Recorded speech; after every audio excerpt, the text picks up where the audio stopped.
never hit the go live button. I thought I was already streaming. I didn't hit the go live button.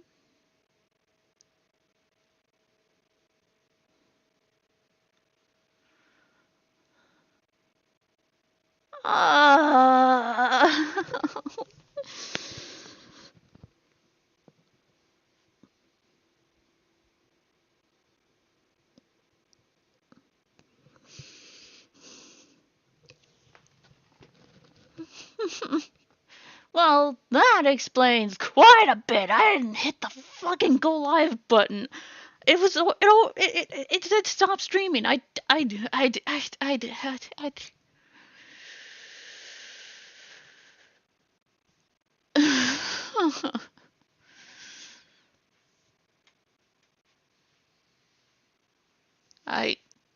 I um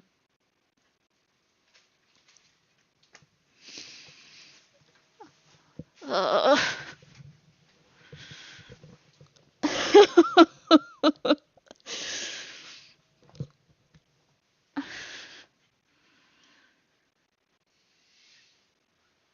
is a great this is a great fucking start. This is great. This is wonderful. No, yeah, this first stream ever. Now I'm already fucking everything up because I didn't hit the fucking go live button.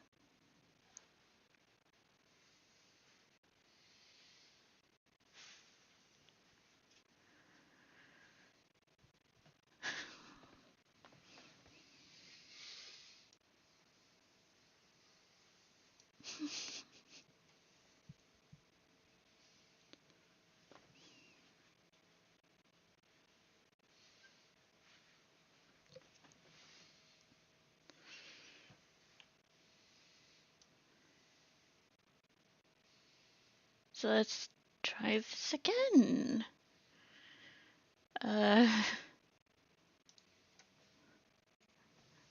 How's it going, everyone? This is my new avatar.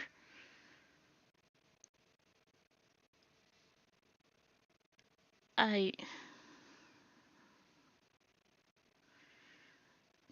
can't. I'm still thinking about not hitting the damn go live button. I've never streamed in my life, you can tell.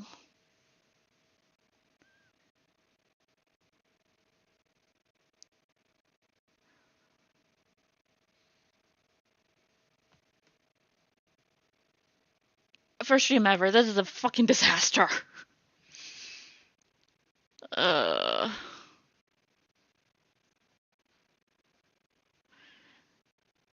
So how's everyone doing? Hopefully well. I had a nice stream starting thing, but because I didn't have go live, I didn't hit the go live button. I don't think any of you saw that or heard what I had over it. I'm not gonna live this down. Ever. Like, ever, ever.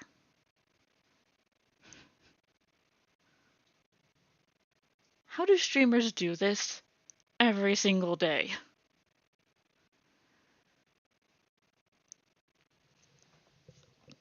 Ugh.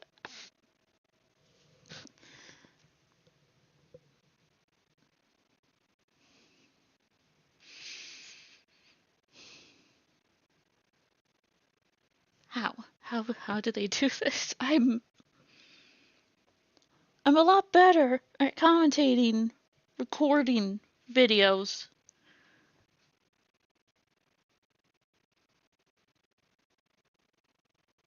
Oh, thank you, Phantom.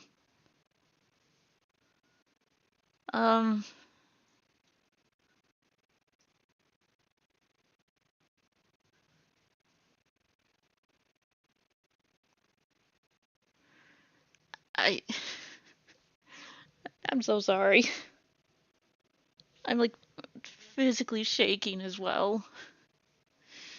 I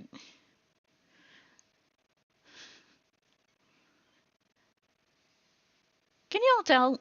Can you all tell I have never done a live stream in my entire life? I'm pretty sure this is hardcore proof.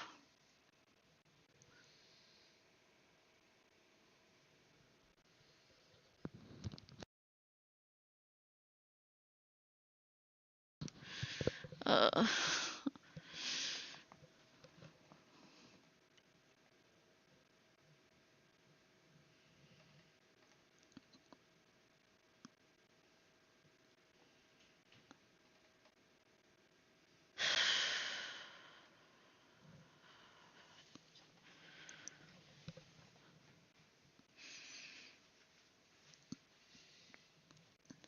so again, how's everyone doing? Hopefully well. I'm losing my mind. um,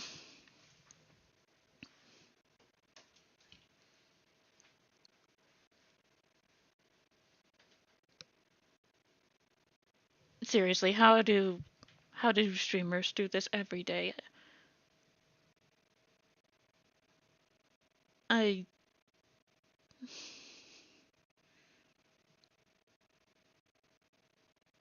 This is turning into more of a silent stream because I don't know what to talk about other than like the avatar, but like there's not a lot to say about it. You know, I did it. That's it. This is what it's going to be from here on.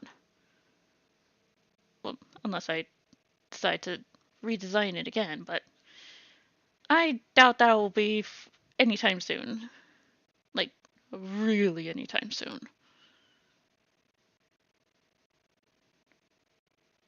And it's going to take me a little bit to change the profile pic and the banner on my YouTube channel because I just went Christmas tree shopping with my fam, but the usual place was out of business. Oh, well, that sucks. Other the other was closed for the sea.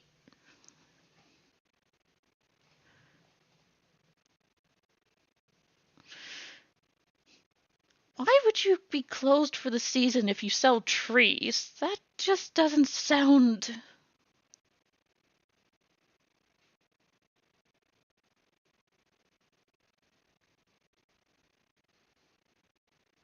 like if you sell trees, wouldn't it it wouldn't around Christmas time be your best like season of business? Why would you be closed?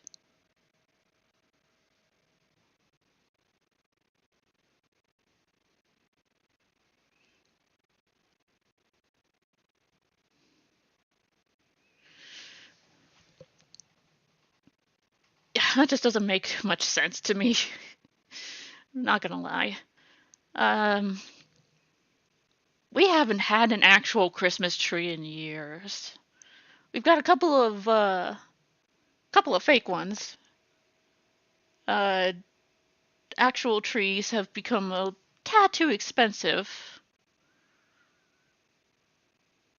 and oh, we just kind of.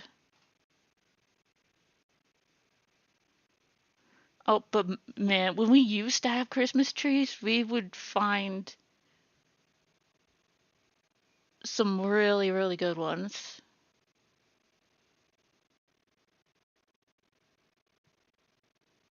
I can't remember where our usual place to get them from would be, or if we even had a place we would constantly go to. The freaking mess the pines left was so annoying. I think that's probably the primary reason we other than the prices of them that we just got fake trees. We ain't having to clean up the pine needles after every year. Not to mention carrying the thing was kind of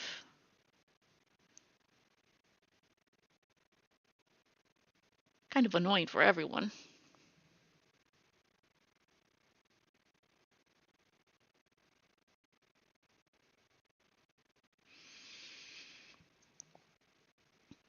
Hmm. There was one year where we got my dad, like, the Charlie Brown Christmas tree with the ornament, and we had it bend over.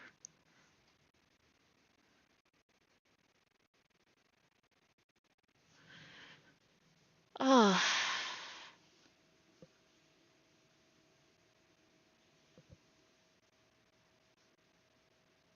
I think we still have the star somewhere in our storage. Otherwise, that was lost forever. I honestly don't know or remember.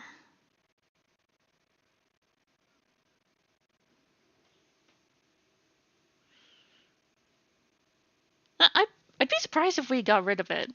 To be honest, it looked like it was kind of family heirloom type of thing. At least it looked that old, even when I was a kid.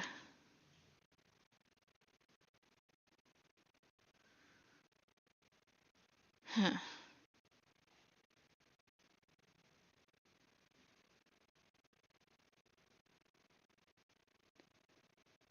Yeah, very much. We even had something to act as like Linus's scarf when he puts it around it. I don't think it was the exact color of his scarf, but I think it was just like a little thing we put around it to kind of.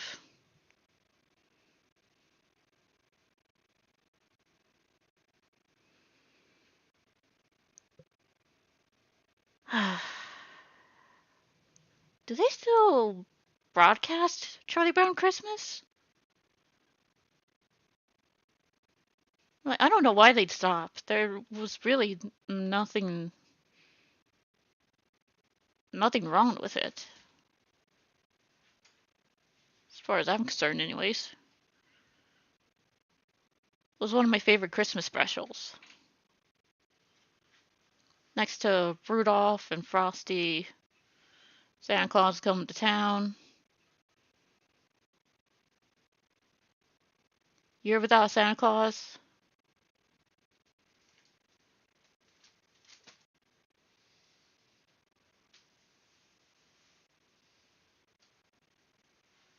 I'm legitimately trying to remember every single one I've ever seen.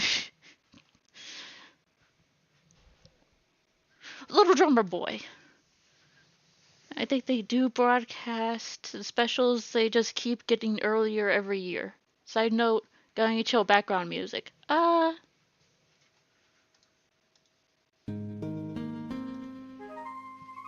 this?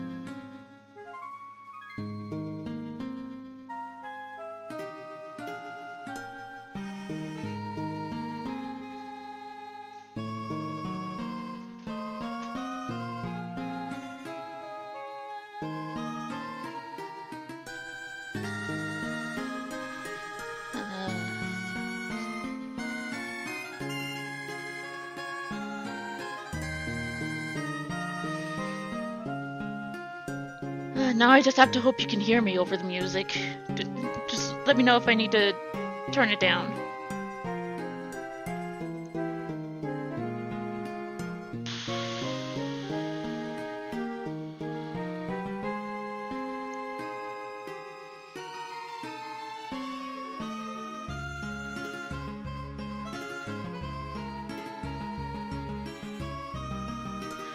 Oh, another Christmas movie that me and my family really enjoy is Santa Claus 1 and 2.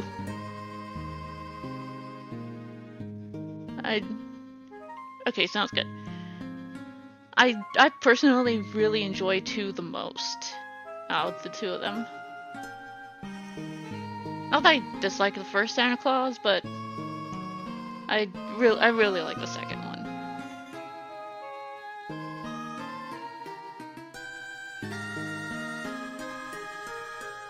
Oh yeah, Muppet Christmas Carol! Don't know why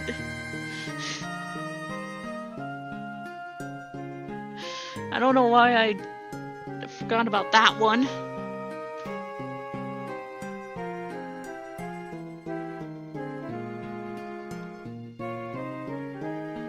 Oh, that's like one of my absolute favorite, if not the.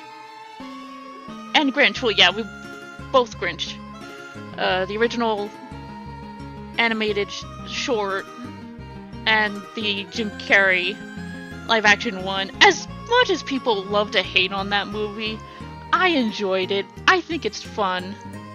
I'm the odd one because I like Santa Claus 3 Escape Clause. Well, that, you know, you do you. I couldn't get into it. Watched it once, never again. It just felt like it was missing what the first two had.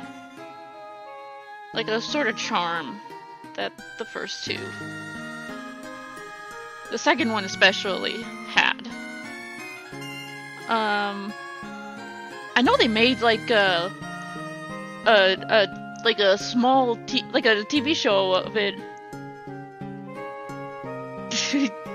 yeah, that they were missing David Krumholtz. They were missing the head elf.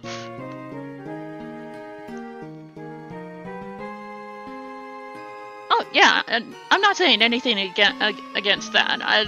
It's more to do with the story, and it just didn't feel like what was there in the second and first movies just weren't there. But Martin Short's always a good laugh.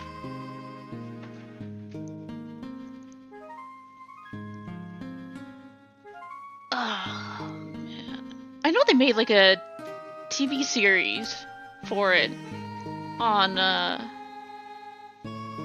I think it was their own streaming service, so I haven't seen it yet.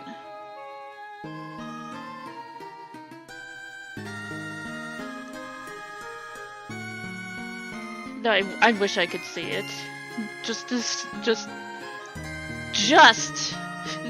see if Tim Allen still got it. Cause I haven't seen anything that he's been in recently. That's the last thing I remember hearing him be in. Before that was that Last Man Standing sitcom that ran for quite a while.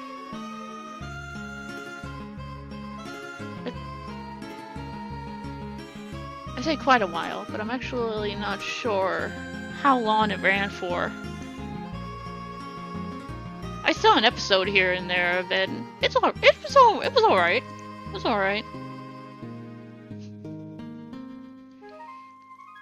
The first time I ever really saw or heard Tim Allen, as far as I remember, was the first Toy Story movie.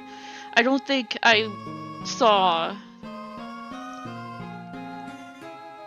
watched Home Improvement until after that.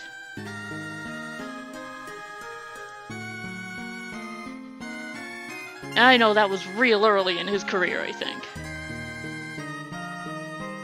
Saw a bunch of ads for Shifting Gears, so yeah, Tim's still in the sitcom biz. Shifting Gears?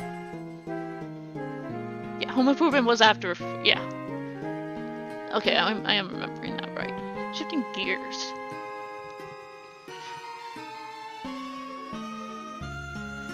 I haven't seen anything for that, unless they're just showing them on like cable television and whatnot. Honestly surprised, with Tim Allen being a big name, you'd think they'd advertise on YouTube as well. It's a new show that he isn't really the main. Really?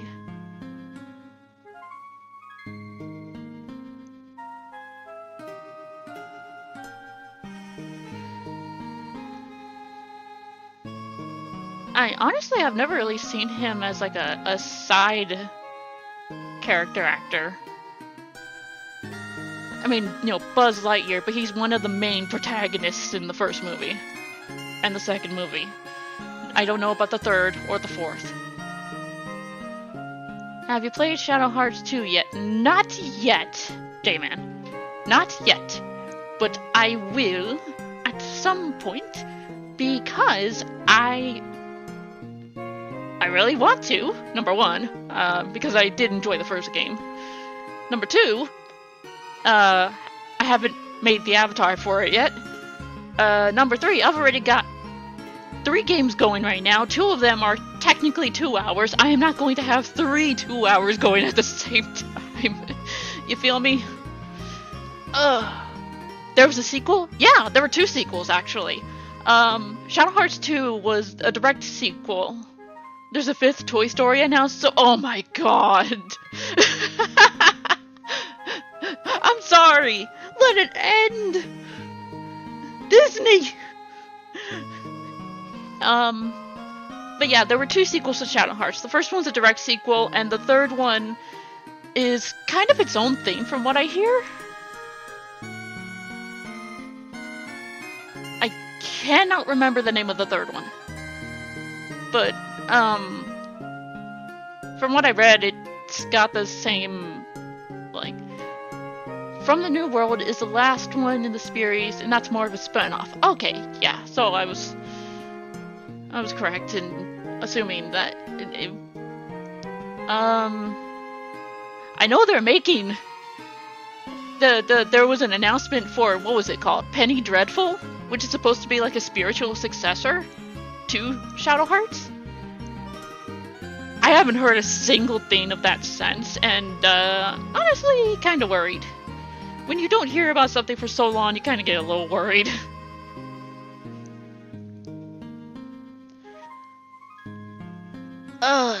Yeah, J-Man, I've got a lot of games that I've... To quote Deadpool 3, we're gonna keep it here to 90!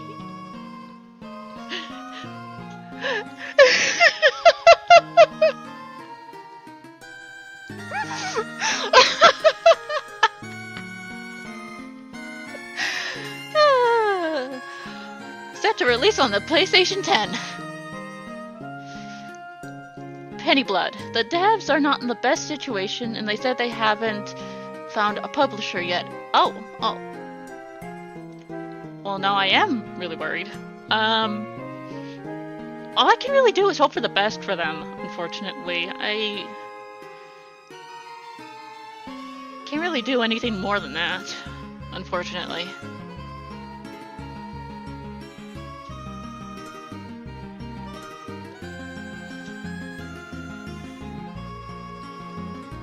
But yeah, I hope they're able to make the game. I hope they're able to get it out there. I really want to play it from the preview I did see.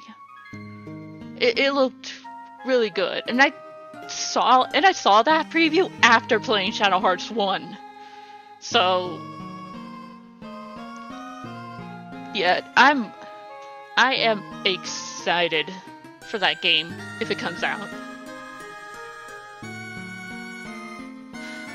But yeah, J-Man, I've got a lot of games that I have plans for, but you know, I don't have like a million playthroughs going at once. I try to keep it at a specific number. Mostly for my own sanity's sake. Because if I end up having like too many games going at once, then I have too much I need to focus on, and that's not really a good thing for me. So it's as long as there's Steam, which is not. It's longer because of older games that aren't on Steam.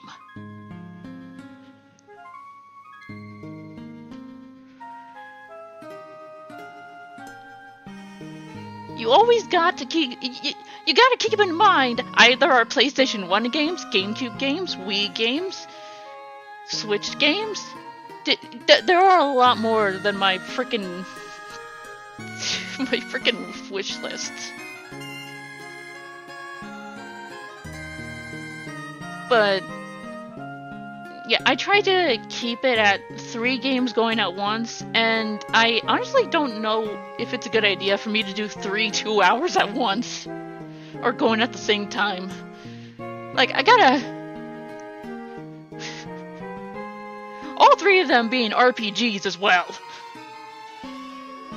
So, like, there's a ton of grinding I would need to keep an eye on. I don't know if I can do that for 3 games at once. I mean, with one of the ones I started being a Souls-like, you know, that's gonna take a bit of grinding to get up the microplastics. I'm not sure if I'll really need to grind in Expedition 33, but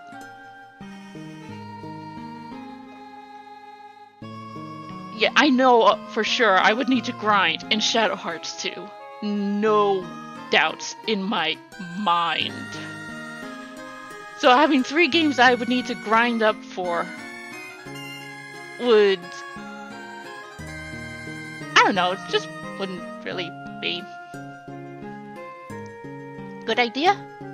If that makes any sense? At least for me. I know you probably have no problems doing multiple RPGs at once, J-Man.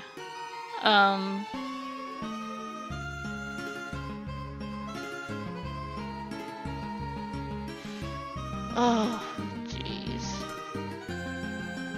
Oh, I recently got the new Digimon story game for my birthday. Like, within the last week. I'm loving it. I'm loving it. I'm absolutely loving it.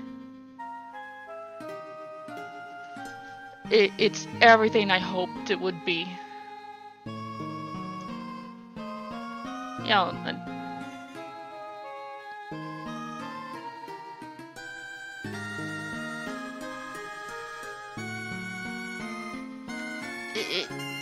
I love it. Like, I don't even know how far into the game I'm in. I've got like 11 hours put into it already. Maybe more? I haven't checked recently. But it's like... it's not possible trying to get every single Digimon. Not always. I'm trying, but it ain't gonna be easy. And I'm not really a collect 'em all type of girl. Like, I've never really been one to collect all the Pokemon or anything like that. But I want to get as much Digimon as I can. So I can... mostly so I can, like... change out my, primary team and reserve team for a little bit of variety? If that makes sense.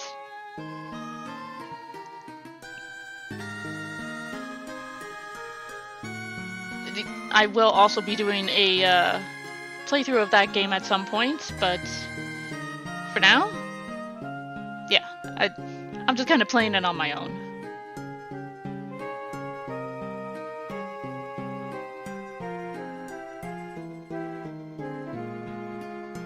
Let's see.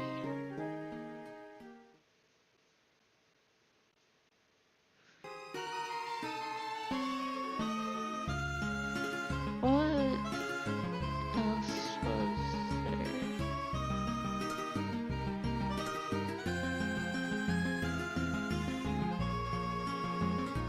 Yeah, I'm going back to the 5th Toy Story analysis. It's like, 4 wasn't enough? And from what I hear, 3rd ended pretty much fine. Like, they could have stopped, they could have ended it there, but I've never played a Digimon game. Any recommendations?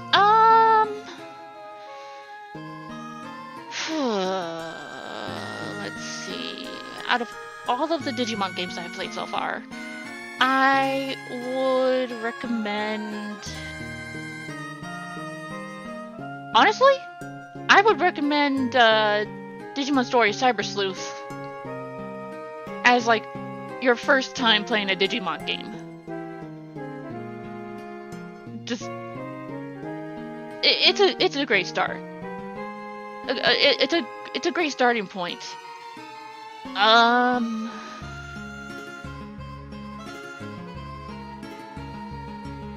Although the Time Stranger is becoming a very close second. And I'd probably recommend playing Digimon DS after that. Or Digimon World DS. I haven't played the other two Digimon DS games. I haven't heard anything good about, like, Dusk and Dawn. I'm not entirely sure why. And Lost Evolution, it has a fan translation, so I'm able to at least try and play it, but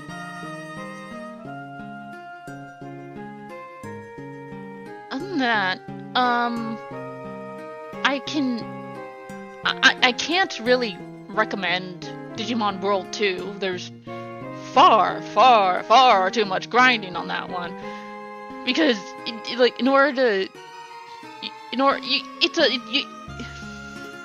there's always a chance system with getting Digimon. And, like, in order to raise the max level of a Digimon, you need to DNA Digimon. And there's a lot of math involved in it. There is a lot of math. Maybe Digimon World 3? If you don't mind, like...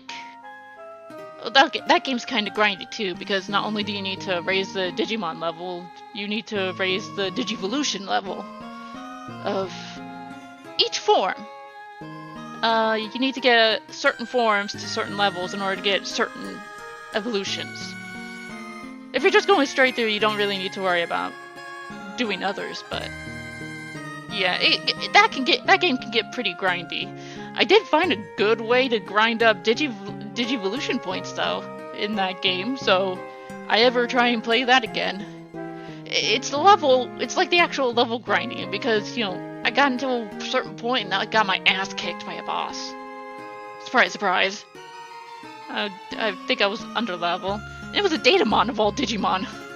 Well, actually, I say that Datamon's probably not distinctive. I don't know if I would recommend, like, Digimon World 1, Redigitize, Decode, or Next Order. But that's mainly because the type of games that those aren't the usual RPGs. Like, there is no classic leveling system in those. It's probably closer to Monster Rancher, where you train certain stats, where you raise certain stats to get certain forms. You also gotta keep an eye on the Digimon's weight. You gotta keep an eye on their discipline, their happiness, their bond when it comes to Next Order. And sometimes how many victories they've had in after turning into that form. There's just a lot of math with a lot of the Digimon games outside of, like, the classic style RPGs. I mean, there are still stat requirements for getting certain Digivolutions in those, but at least you don't need to worry about, how many times do I have to train this Digimon on that training gear before I hit the Digivolution time. Digimon has been a lot of math over the years, but the Cyber Sleuth, Time Stranger, and Digimon World DS are more along the lines of classic RPGs, so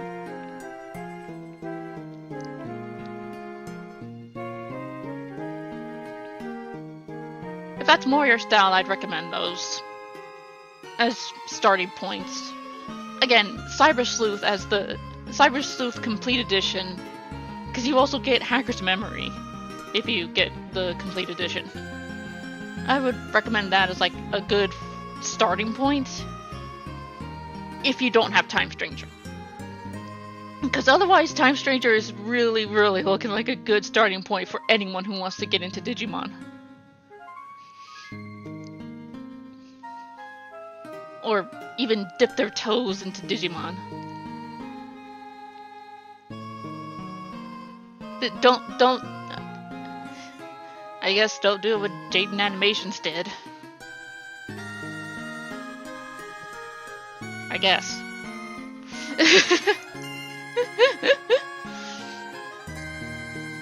Oh, Lord. It's really interesting seeing just the differences between like Digimon and Pokemon. Because I've seen a lot of clips and stuff like that of I played Scarlet and Violet. I have Violet. I know the flaws with that game.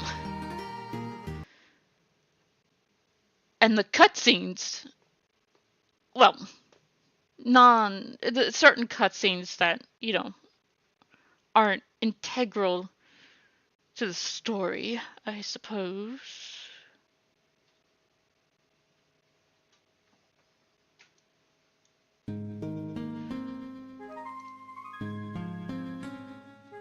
Because there are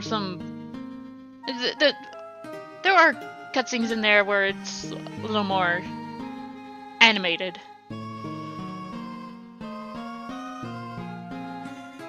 But the difference has pretty much become night and day between Digimon and Pokemon nowadays. It's actually really disheartening because, I do enjoy Pokemon.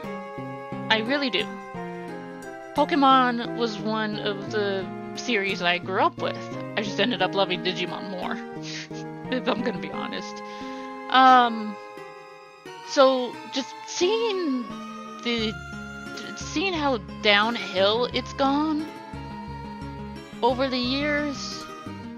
Well, not over the years, like, I think it was really noticeable with Scarlet and Violet. But apparently, like, even more so with Legends ZA. I do really like Legends Arceus, though. Pokemon Legends Pokejesus, as I sometimes call it.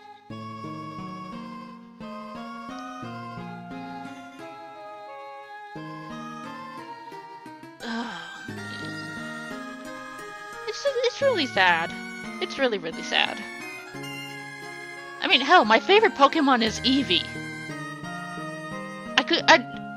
I didn't go with a Digimon. I went with a Pokemon as my avatar. So I do really enjoy Pokemon. It's just...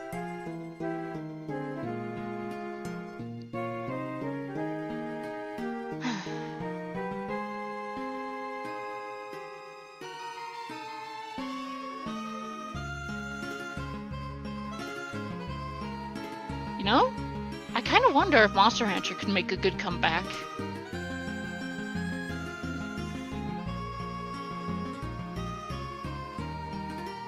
I don't know how they do... They'd probably do the disc reading thing like they did when they re-released 1 and 2.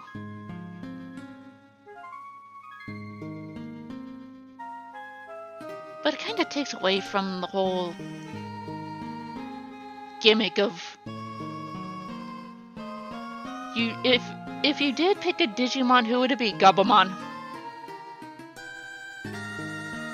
No questions, it would have been Gabumon. Gabumon is my absolute favorite line in the entire show. It's not that I dislike other Digimon, but Gabumon, Garurumon, WereGarurumon, and Metal Garurumon are my absolute favorite. Just flat out. Should have guessed, yeah, you should.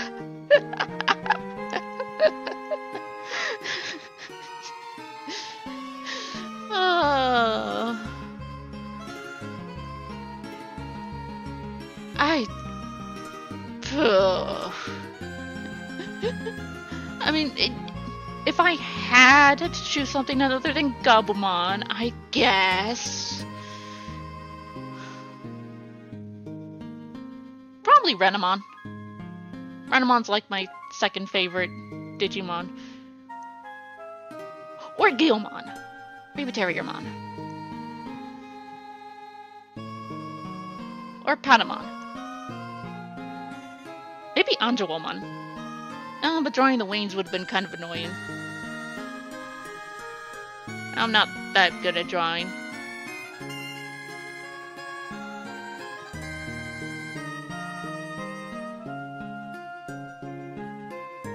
But, yeah, otherwise, Gabumon, no questions. No questions.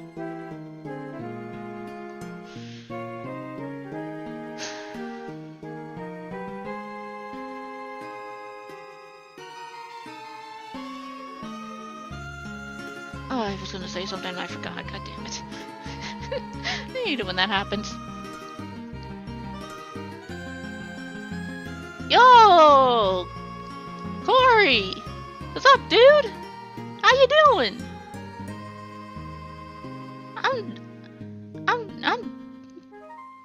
You should have seen the start of this stream. I swear to God. I don't know if it's as bad as brain farts go.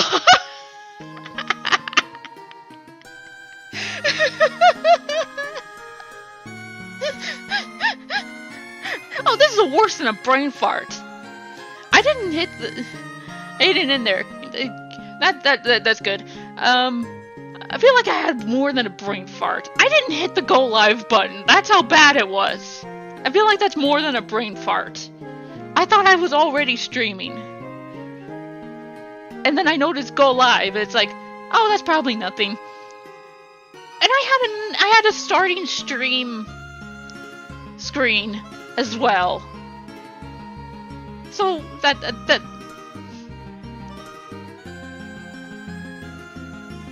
yeah.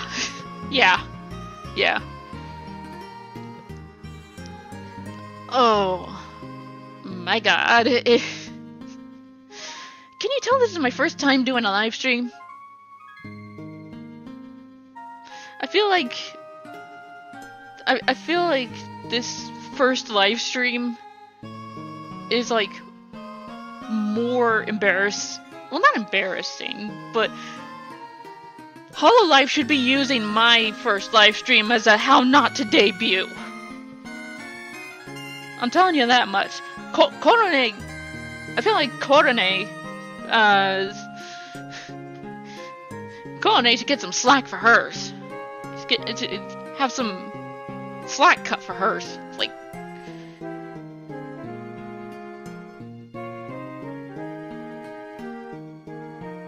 I didn't even...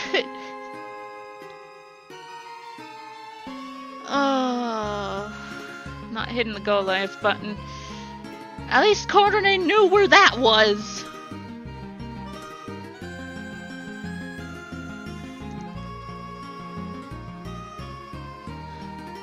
First time is always rough, at least you're doing it. I'm just... You should have... You should have seen me before you should have seen me before I hit the go live button. I was nervous as all freaking hell. I was physically shaking out of nervousness. Like, I wasn't sure if I could actually do it for a bit. I couldn't come up with I couldn't come up with a lot to talk about starting this stream, so it's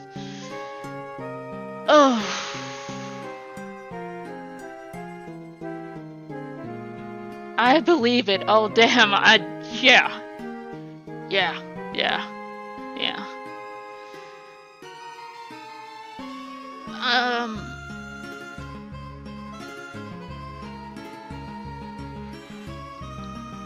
I don't know if I'm going to live stream again ever. Wrong button.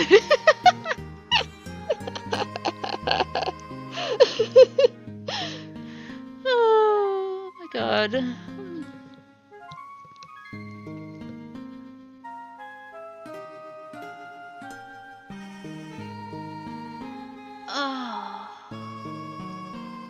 Oh! Like, thinking about it, Pokemon just announced their next mainline games. And I think you should at your own leisure. Well, yeah, obviously at my own leisure, but I am fine with just being someone who records videos. So really? Well, I don't know how streamers do this all the time. I'm having enough trouble just doing it this one time. I don't even want to know what the next time is going to look like.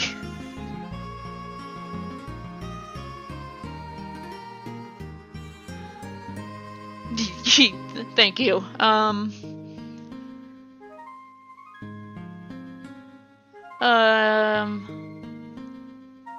Yeah, I just cannot imagine me doing it again. It's the really was for the Pokemon stuff, my bad. Oh, yeah, I think they called it like Wave and something. Hang on.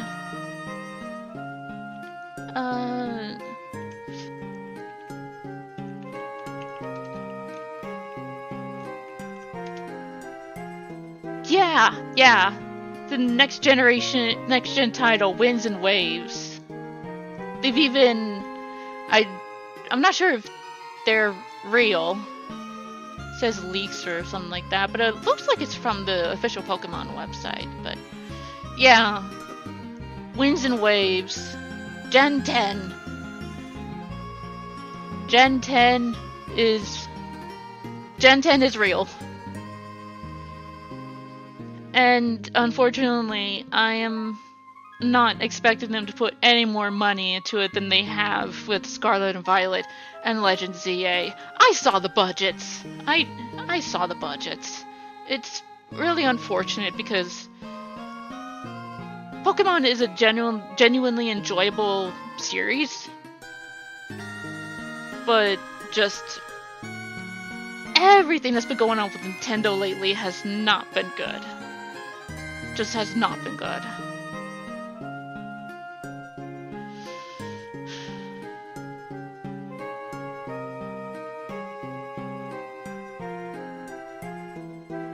Hold on, that's just bringing the mood down. Alright, moving on.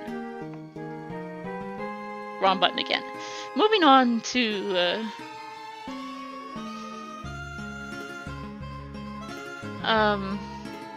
Riptendo.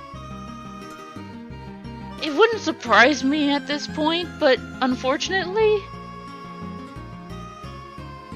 something really big has got to happen for that to happen, if I'm gonna be honest. Like, they would have to piss off even their biggest supporters for that to happen, because otherwise they know they're just gonna buy it. They're just gonna buy their stuff no matter what, and just and just say that nothing's wrong with Nintendo, nothing's wrong with anything they do. I mean, they haven't exactly been best. Look at what they did with look at what they tried to pull with Palworld. Like, I think that was the first time I really saw just how much of a bully Nintendo can be. Even though I've seen like little bits and pieces of it over the years with like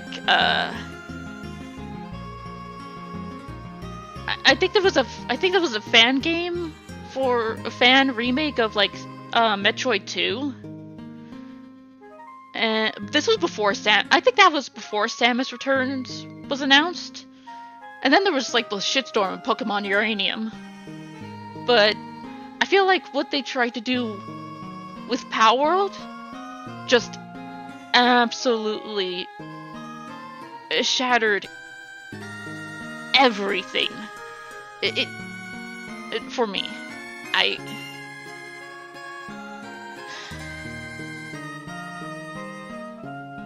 The shit they tried to pull with patents when before Power World, there have been plenty of games with those mechanics. Even before Pokemon, there were games with those mechanics. Pokemon, I think, really shot it out there. It was one of the more popular games with those kind of mechanics at the time. But over time, there have been more and more. And then Power World comes along. They're doing better than Pokemon, and suddenly, oh, we gotta take them down? Yeah, we own that mechanic. It's just...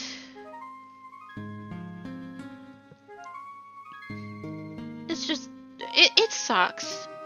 Nintendo was part of my childhood. I had a Super Nintendo growing up. Yeah, people made lots of posts like that. I mean...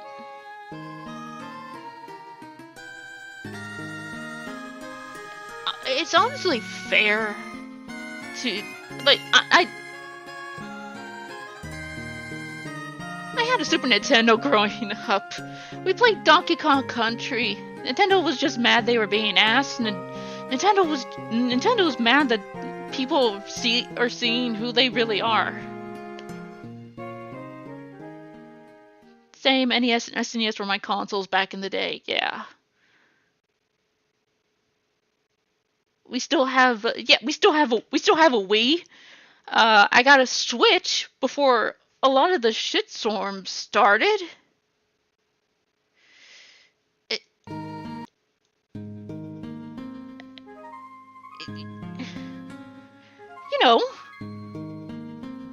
I have a Switch. I have games on the Switch. I have 5 Pokemon games on the Switch. 5? See, I got Sword, got Scarlet, Legends Arceus, new Pokemon Snap, and still I got an old 3DS XL. Yeah, my brother, I think my brother still has one somewhere in this room. But yeah, we also had a regular DS growing up. I played Pokemon Diamond. Pokemon Diamond was actually the very first Pokemon game I actually officially touched. I'll add Cyber Sleuth to my list. I don't remember most of the flaws of Violet because the first 20 minutes of the game where everyone T-posed let the music... I mean... I am not saying that Pokemon Scarlet and Violet is a god-awful game. Okay? I'm not. I have enjoyed plenty of games with flaws. Biggest example, Final Fantasy VIII. It is my favorite entry in the franchise. Despite all the problems I have with it. It's still my absolute favorite, and nothing will change that. But I do understand there are flaws with the draw system, there are flaws with the junction system, the story kind of gets a little convoluted in the last third.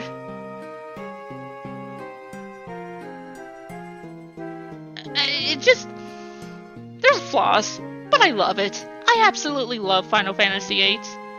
So, despite the flaws, I can't see someone enjoying or loving Scarlet and Violet.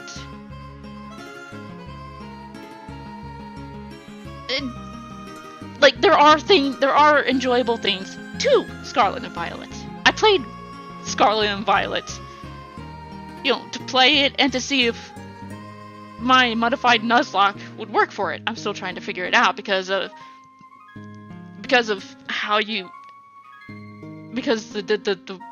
there's no roots anymore. You'd be Penny if you could. I have been Penny. I have had an all-evolution team before, multiple times, on Sword. It just, well, unfortunately, with the maximum of 6 Pokemon, I have to pick and choose which evolutions I put on my team. But yes, if I could, I'd be Penny.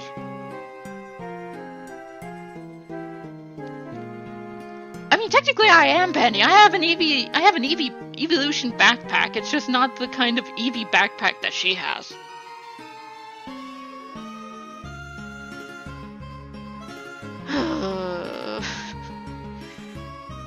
But yeah, I will always say this. You can be critical of a game and still enjoy it. Criticism is because you want to see it do better, because you enjoyed it, because you want to see good come from it. And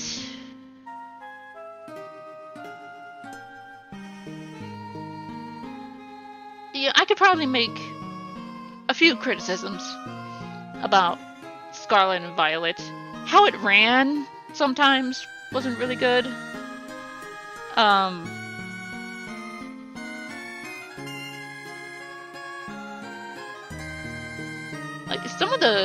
Like some of the in-engine cutscenes just felt a little.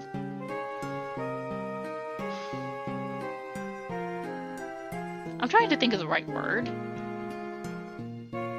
Like, you can tell they were in-engine. You could tell that they weren't, like, full-on cutscenes, like, the very start of the game, for example. Where you see, Miraidon or Koraidon flying over Paldea.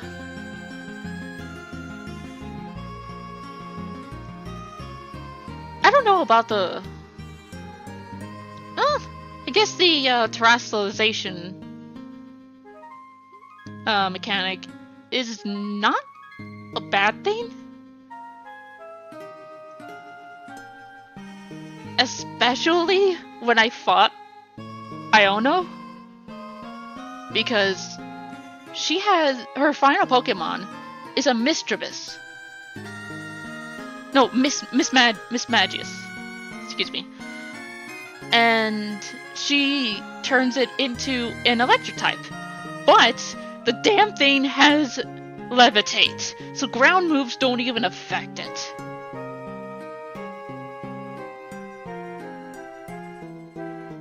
And I can't use, ghost weaknesses. They saw what RDR2 did and wanted to appear.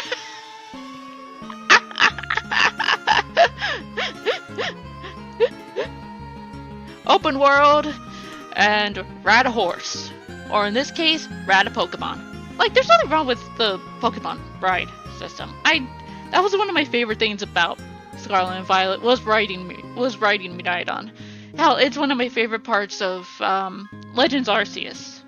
It's the Pokemon, riding the Pokemon. Although Sneasler, like with Disney, I agree with you that Nintendo Japan is a bully. Yes. I don't know about Disney, really. Well, I mean, Disney tends to gaslight people, so whenever they're... No, I mean getting smacked as a cutscene star.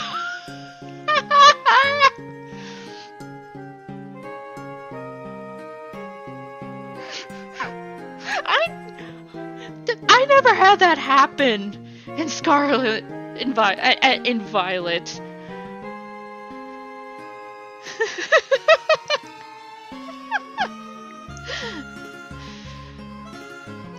I mean, there were times where, like, out of nowhere, a Pokemon would suddenly appear. So but it's...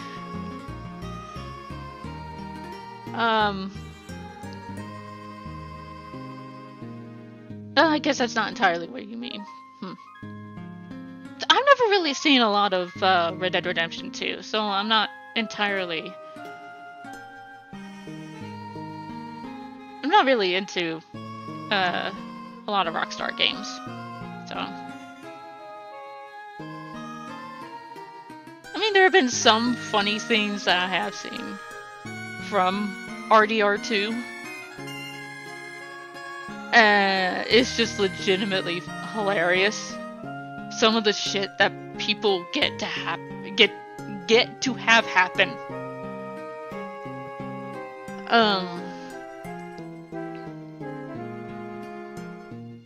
Yeah, I feel like Nintendo Japan is a bigger bully than Disney, but considering how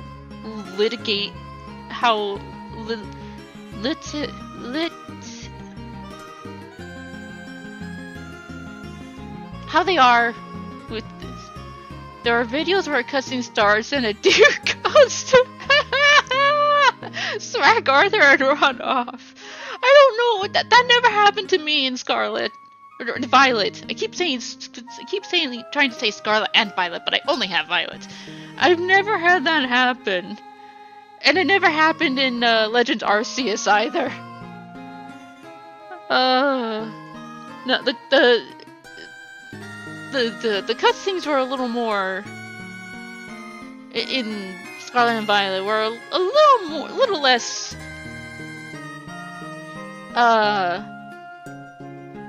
you know, getting smacked by a frickin' Go-Goat or why am I forgetting the name of the seasoned deer Pokemon? Because I know that one is in Scarlet and Violet. I know Deerling, that's the first form. Sawsbuck, that was it. Or Stantler. Like, never had any of that happen. Be funny as hell if it did.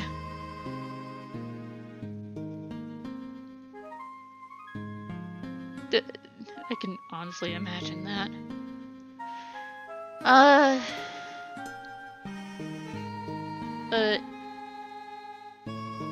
Yeah, I think Nintendo Japan is a little more of a bully than Disney can be, because Nintendo actually being photobombed by a Pokemon, oh, that's just a feature. I count that as a freaking feature sometimes. It's just like the little...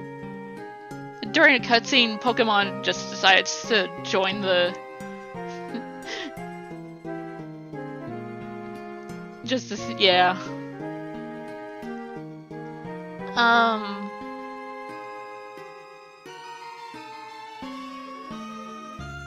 Look, like...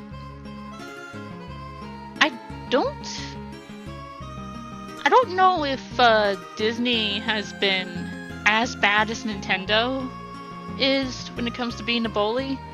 Like, all I know is like they try to gaslight people whenever their shit fails. I don't remember the last time Disney tried to take down another game for being too another product for being just maybe a better version of one of their older shit.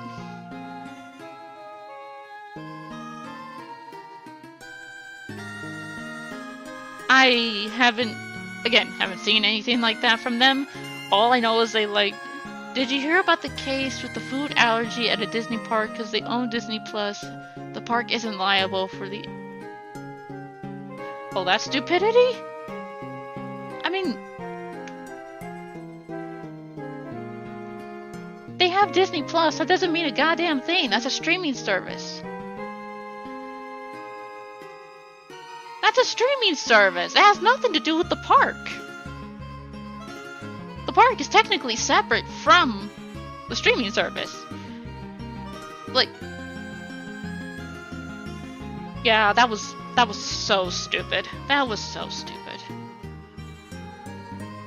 I don't know who told them, who was like bad PR, real bad PR.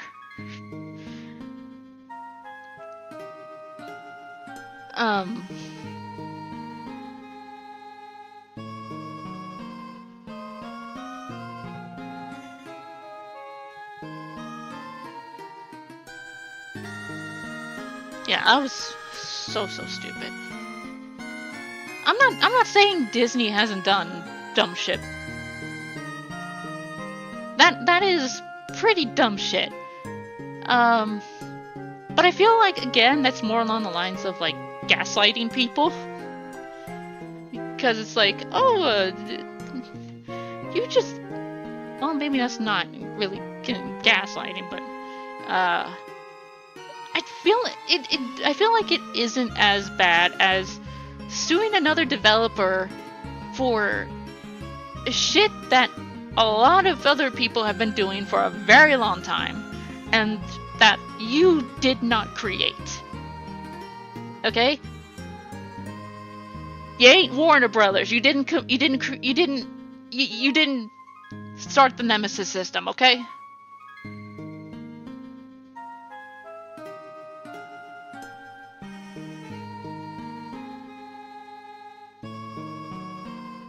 Oh, now I'm sad. Because they shot Monolith down.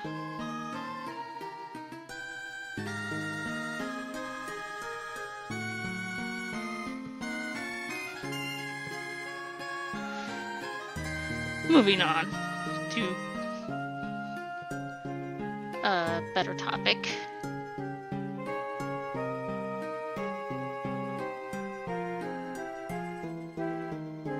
Or at least a different topic. Don't want to... Yeah, I need a happy subject.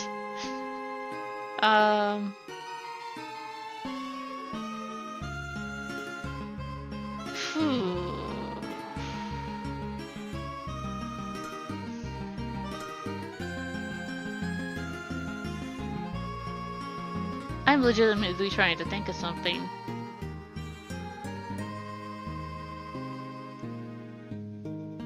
I wish I knew what to bring up. Yeah, that's...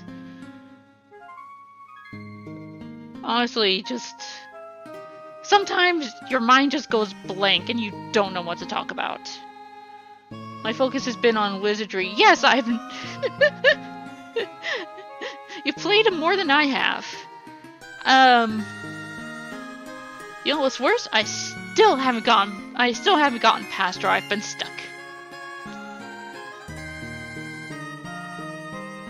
Still. To this day.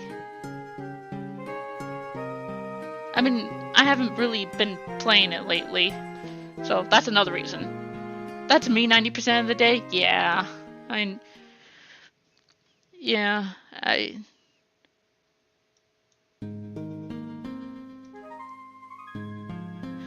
Grinding gear, 4th Abyss soon.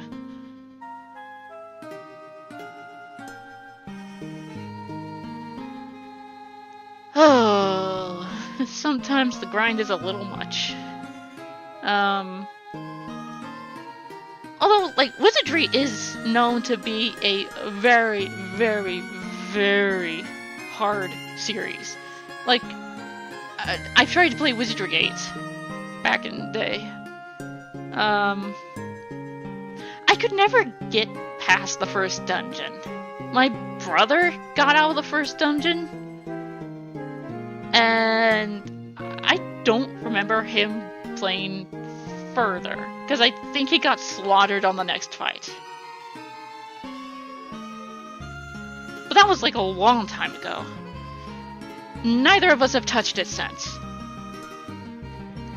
I kind of want to, because I think it might be a somewhat entertaining playthrough, but at the same time, I don't want to be 20 videos in and still be stuck in the same dungeon.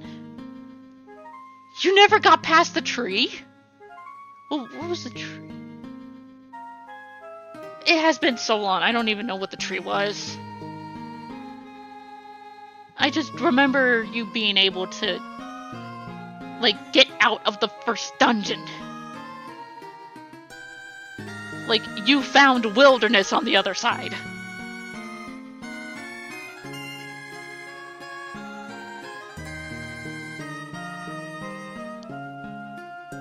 It would probably be... The Wizardry games would probably make for a somewhat entertaining... Yeah, and barely got further. Yeah, that's all I really remember. That's all I really remember.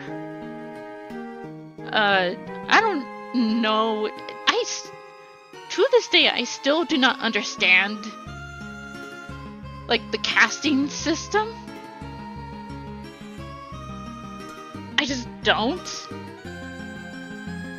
Like, whenever you cast magic in Wizardry 8, I just don't understand it. And that might be part of the problem of why that and a lot of my people kept missing. That didn't help. But yeah, I feel like the Wizardry games, some of the Wizardry games would be fun playthroughs, but again, at the same time, I do not want to have 20 videos of me being stuck in the same damn area for a million years, just constantly getting slaughtered.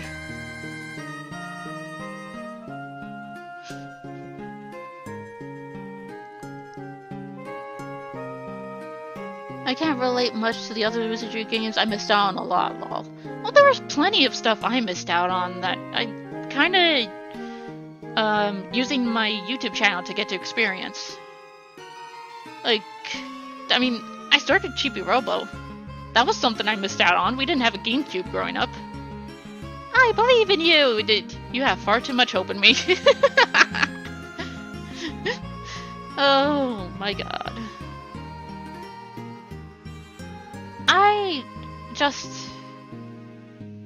There's so many games I missed out on. It's not just like with GameCube games or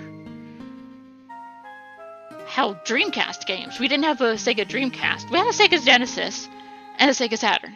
That was it. That was it for the Sega consoles. And we barely had any games for like the Sega Saturn. I think we had like 3, maybe 4. Meanwhile, the box in our closet was filled with more Super Nintendo and Genesis games. We had more than that? Did we? I only remember Bug 2, Winning Post, and that ship one that Dad liked to play a lot.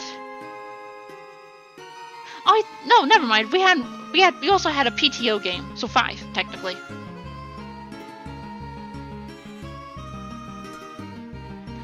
But I want to say we had more. The same, but for me it was missing out on half the GameCube and PS2 era. Yeah, we were huge PlayStation people. There are some games that we didn't get to experience because my parents were, they followed the ESRB rating. So we didn't play Devil May Cry growing up. We didn't play Shin Megami Tensei or Persona growing up.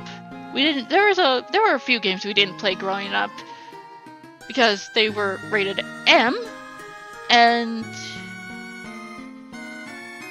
well, Iron Storm was the ship game I was originally trying to think about. But okay, so we had 7 total. There were plenty of PS1 games that we missed out on, I think. We didn't have the entire library. The rule was, since it was the family console, or since it was my dad's console, he had the final say on whether or not we got a game.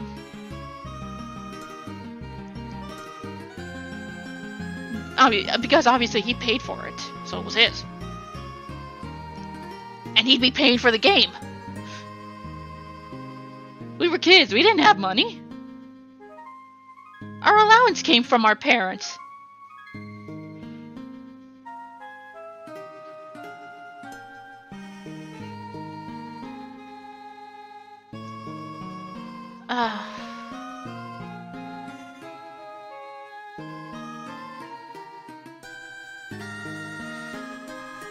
But I didn't get to experience any part of Devil May Cry until after I turned 18.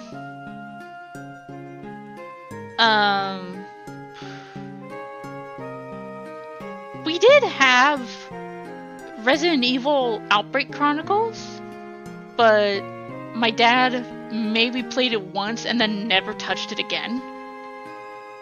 And at the time, I wasn't really into For the first Resident Evil I ever played was 5, okay? 5 on the PlayStation 3. That was the first Resident Evil game I played. And then 6,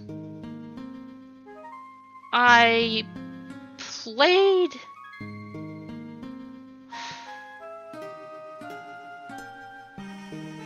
the 3DS one before it was ported to PC. What was it? The one with Jill in the ship in the Arctic. I can't remember. I think it was, I think the T-Abyss. Resident Evil.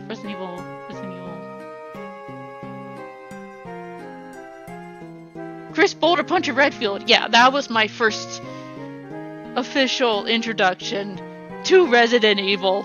Was Chris punching a goddamn boulder.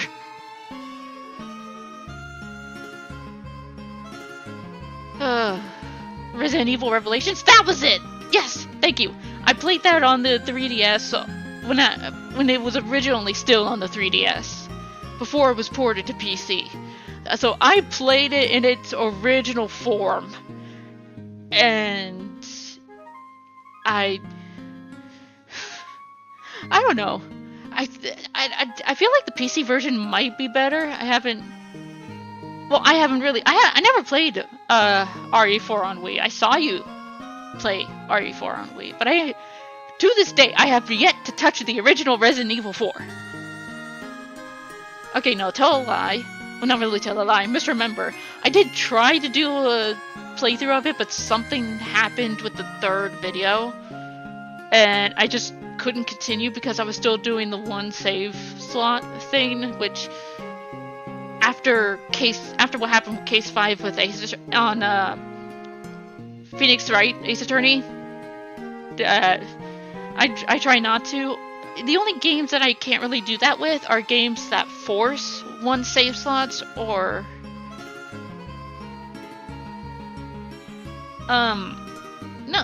games that force one save slot.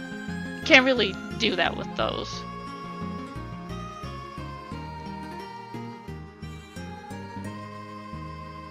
But yeah, I never touched the original Resident Evil until I had my YouTube channel, and I was just like, you know what? This thing's old as shit.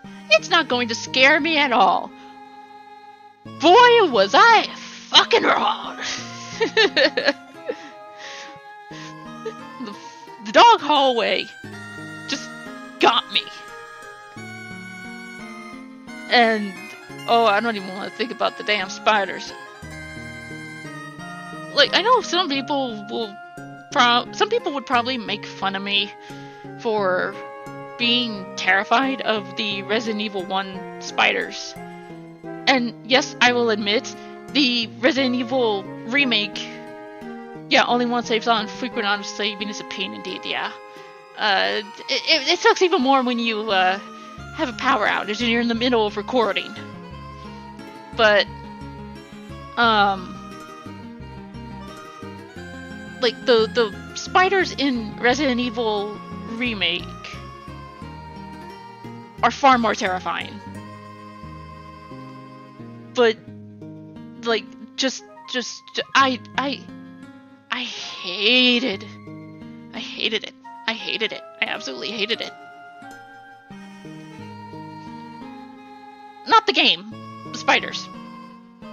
I absolutely loved, like, the original Resident Evil, and I saw why it's still, like, praised to this day. Resident Evil 2, I think, is more higher praise since they built up on the first one, but I understand why it's still praised. Same with Silent Hill. Like, I thought, this isn't going to be so bad. It looks so old.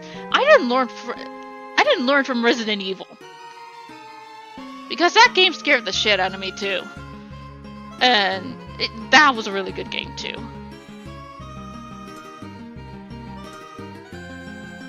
I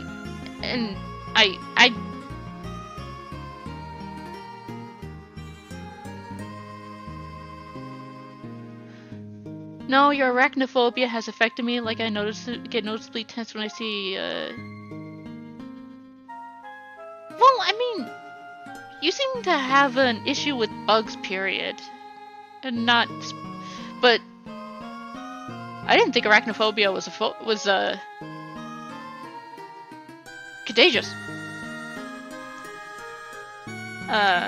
But it's.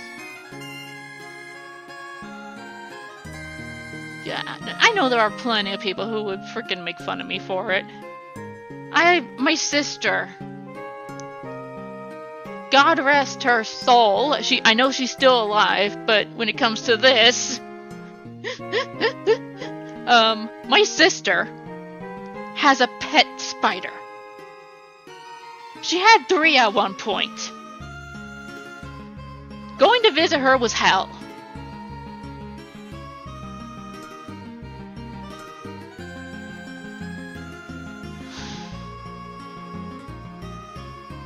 Luckily, she's down to 1. Two of them died. I feel kind of bad saying that because they are still living creatures, but I'm absolutely terrified of spiders. I hate spiders. I don't want to be anywhere near spiders.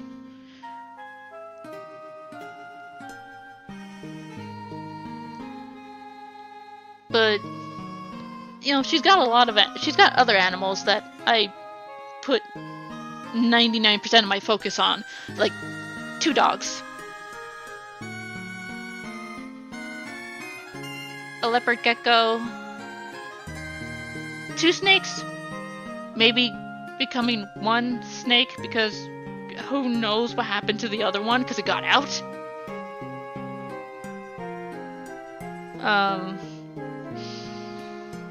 So that's what she's been dealing with.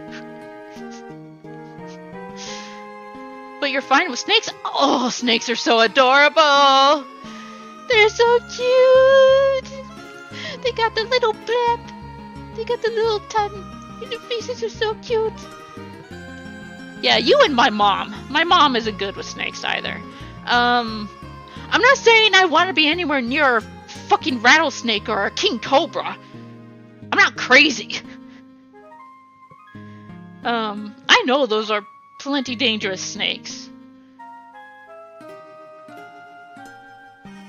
But snakes are cool? Yeah, snakes are cool, snakes are cute. But it's like with scorpions. Okay? I'm not terrified of scorpions. I think scorpions look cool. But I ain't going anywhere near one. If it's like out in the wild, I probably would have trouble going near a pet scorpion, even because of the stingers and all that stuff. But I would go near a pet snake sooner than I would a wild snake. Especially a rattlesnake or a king cobra. Maybe a water moccasin, but I've only seen that on TV. I've only seen a lot of those on, like, I've never actually met one of those. I remember when I was a little kid, I accidentally stepped on a gardener snake. But the poor thing just kind of slithered off.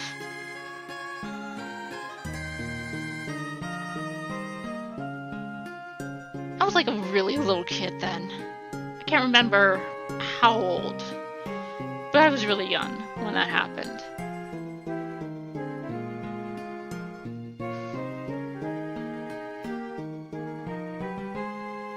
Yeah, my arachnophobia is weird because I'm absolutely terrified of spiders, but I think scorpions look cool.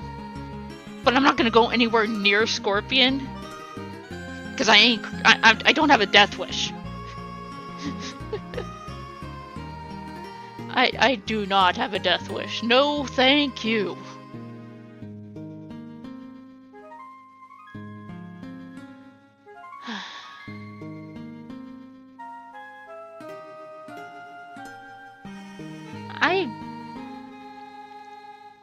Yeah, my mom doesn't like snakes. she doesn't like bats, and I like bats, especially fruit bats. Fruit bats are the most adorable bats ever, but she just cannot stand them, or mice, or rats. She's okay with hamsters and guinea pigs, though. I'm not sure about possums.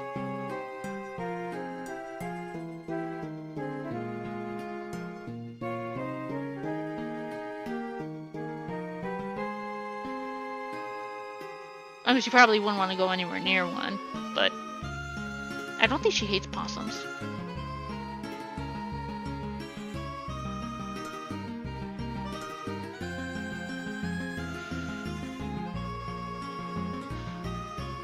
Yeah, my YouTube channel is a way for me to experience games that I may have missed growing up, as well as, you know, playing more modern games as well. It's not just retro.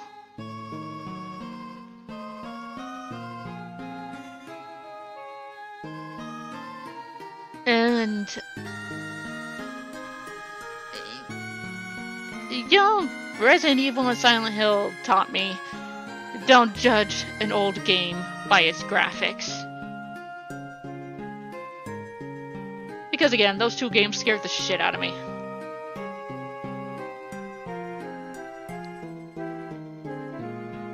But my first horror game ever was a little rattlesnake hissed at me hiding under a rock when my family took. That's when I was a kid. Rattlesnakes, you don't fuck with rattlesnakes. You just don't fuck with rattlesnakes. King cobras and rattlesnakes, don't fuck with them. Just don't. Nope. Just run the other way if you hear a rattle.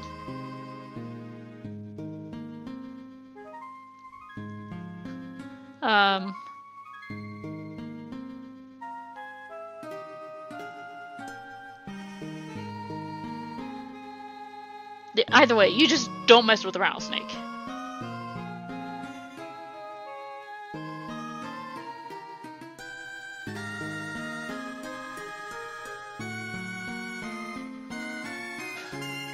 But the very first horror game I ever played was a little obscure PS2 gem called Rule of Rose. My friend Stacy had let me borrow it way back when. And I just kind of got into horror games since. There are some things I won't touch, like torture porn and all that. I can't remember what my first horror game was that I played, but one that scared the crap out of me was Nightmare Creatures. Oh, I know about that one. Never played it. But, you know, when you watch, I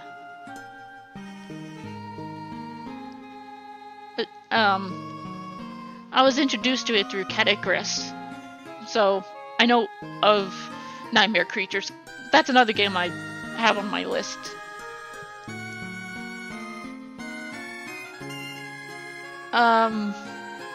Yeah,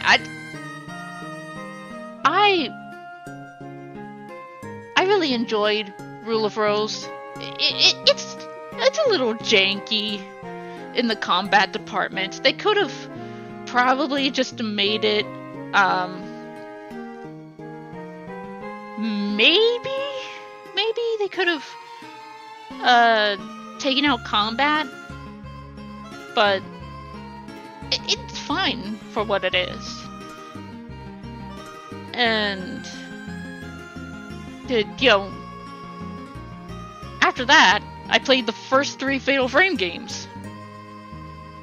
So then I really got into horror from those.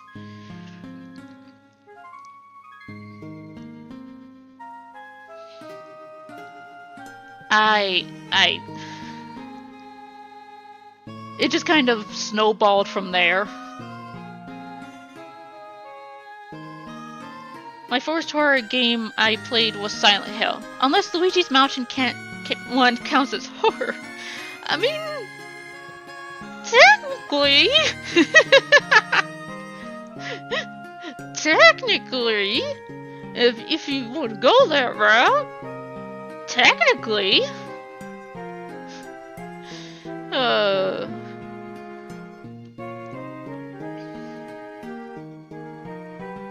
lot of horror games looked fun, just been unable to get them all. Yeah, I've had to rely on other means.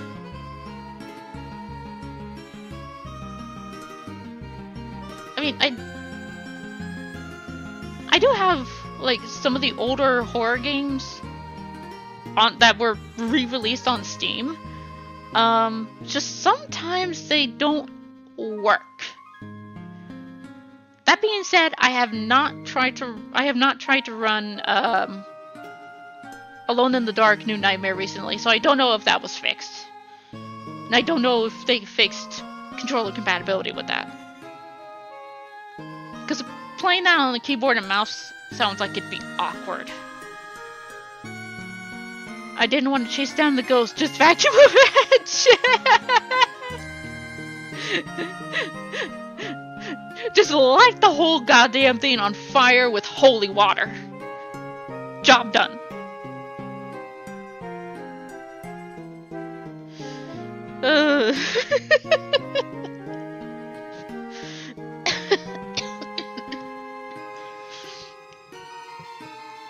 Oh my god. I'm not gonna lie, that was kind of me with Fatal Frame 1. It's like, do I have to go in here? Can't we just take a picture of the damn place and be done with it? The whole place is freaking haunted!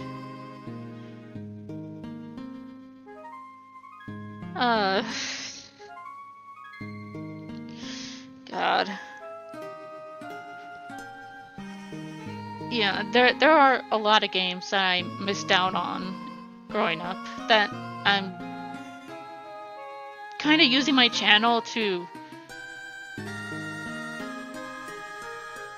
experience. And you know, it's just being able to experience it with everyone is hella fun. Does BioShock count as a horror game? I would say so. I would say so. FPS horror, I would call it. Yes. At least the first two BioShock games. I don't know if I haven't played Infinite, so I don't know if Infinite would be considered a horror game. But I do consider BioShock 1 and 2 to be horror, to be horror games. I played through those two, okay? I'm the... Never mind. Oh, man. I would consider BioShock 1 and 2 to be horror games.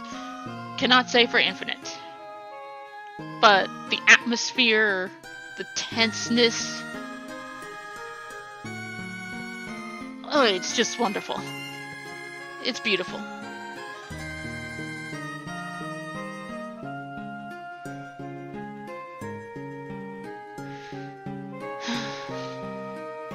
I only played the first one, but I agree with the horror. The setting was great. Yeah, Rapture was just absolutely terrifying.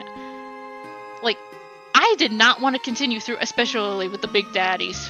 Fuck my life with the Big Daddies. But just very, very, very, very, very horror-esque. And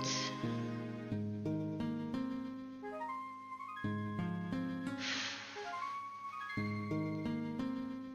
mean, there were plenty of great settings for horror games. BioShock, well, technically BioShock wasn't the first one to have it underwater, but it's probably the best one that I've played that was underwater. That being said, the only other horror game I played that was underwater was technically Deep Fear. And honestly, that game was more funny than scary.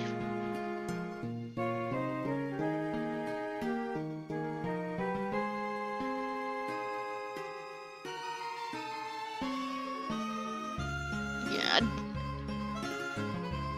There's just so much I haven't experienced that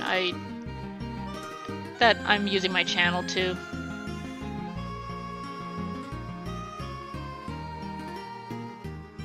And it's kinda been the same with like other genres, not just horror. Like, my channel was the first time I ever... I mean, I had played Nocturne before, but I never beat it. I got stuck on one boss pretty early in the game, and just never touched it until, you know, I did the playthrough of it on my channel. I had... otherwise, like, the first Shin Megami Tensei game I ever played was Persona 4.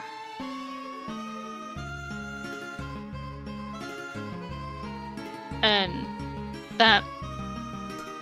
like, Persona 5 may be my absolute favorite, but there will always be a place in my heart for Persona 4. Because it was genuinely my first. Like, it was like, can you say that about Final Fantasy VIII? I think we had Final Fantasy... I think my dad played Final Fantasy VII before we got 8. I think. My memory... It was either Devil Summoner or Mega 10. Well, I didn't play those. Dad played Devil Summoner and Mega 10.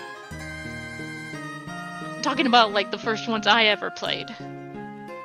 But yes, Devil Summoner is another good one, and I'm really happy that they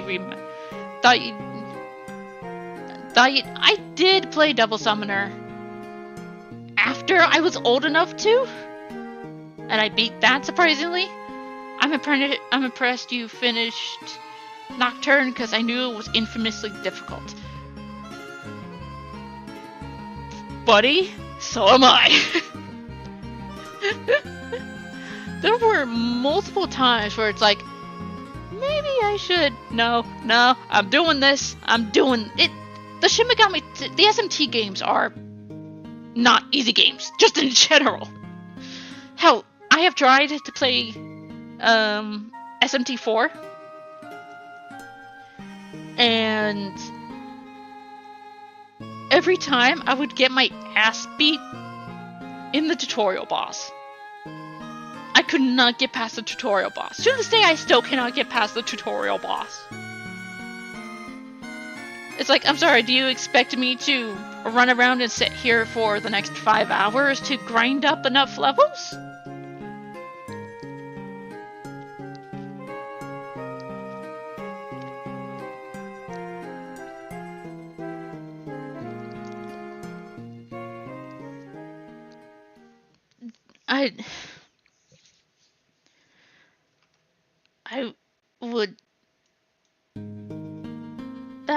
I would love to put that one in its place. Finally be able to give it the middle finger for giving me difficulties. There's also Devil Survivor. I played a good amount of the first one, but I never beat it. I got stuck on one particular fight, mostly because the AI was being stupid.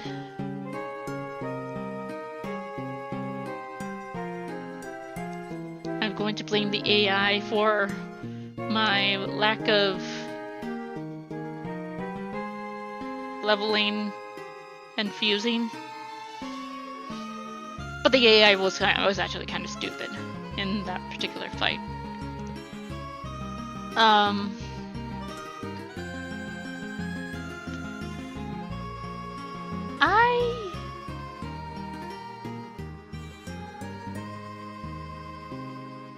I know I played some of the original Persona 3 FES.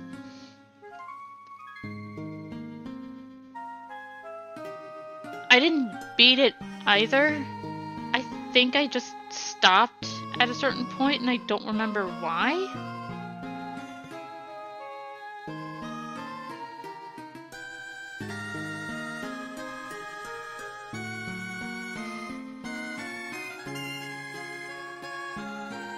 We didn't have any other SMT games. The only other one we had was Devil Summoner 2, but that was more Devil Summoner.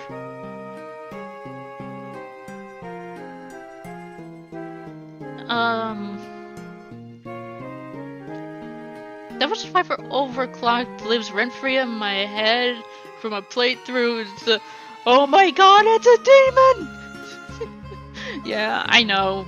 The bad voice acting.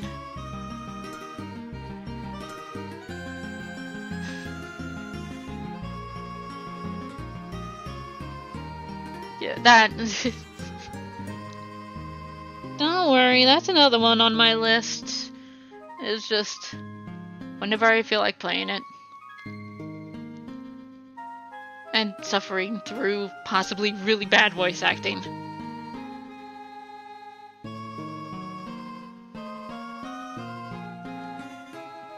Yeah, I remember. You showed me that clip.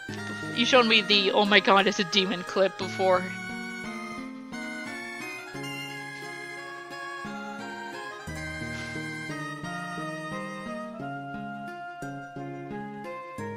There's plenty of other SMT games that I never touched. All the way from Shinjuku!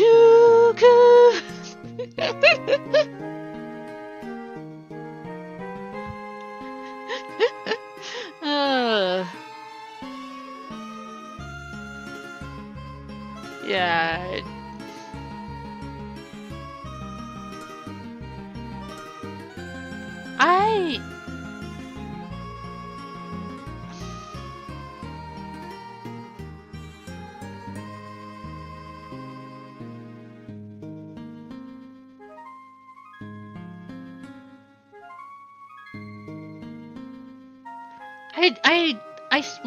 Like,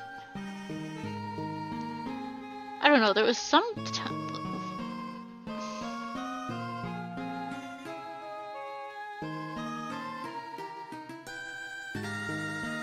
I lost my train of thought.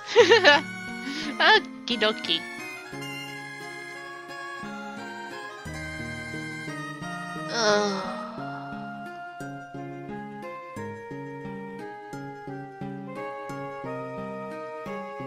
So I don't know how close I am to beating Chibi-Robo.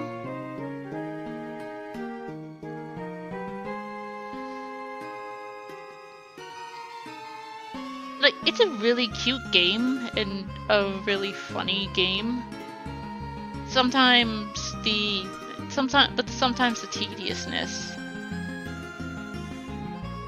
I had to grind all the way to get all the moolah to charge the battery, and now I gotta waste my time doing something else because I ended up progressing through part of the story without realizing I needed something to progress further.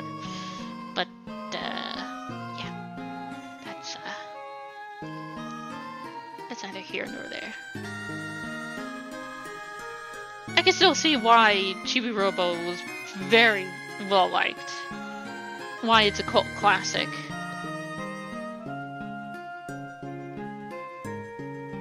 I know there were more Chibi-Robo games.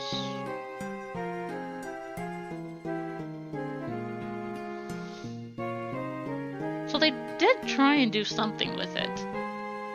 But I feel like the last thing they did with Chibi-Robo just kind of unfortunately sealed the franchise's fate, or the IP's fate.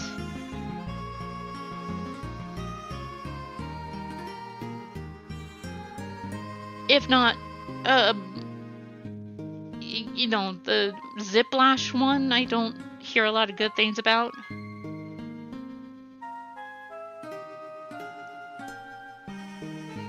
I don't know. When it comes to corporations, they only see money. A lot of them only see money. And sometimes they're just not willing to take a risk on two Chibi-Robo games.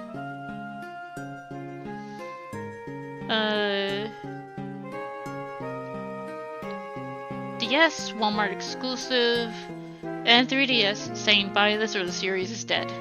Yeah. Yeah, they didn't. It just doesn't seem like they cared about Chibi-Robo. Despite it having, you know, it had a fan base. It had something.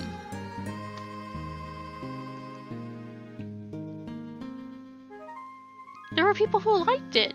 They, like, no, it probably wasn't gonna pull in millions, but it was still gonna sell.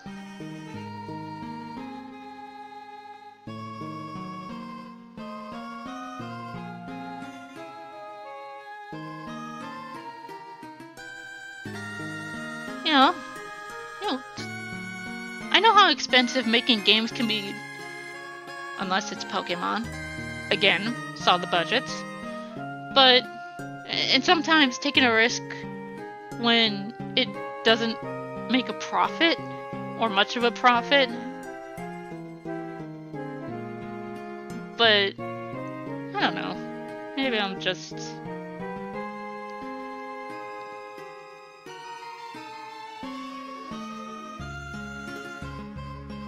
Maybe I'm just a bit idealistic when it comes to that.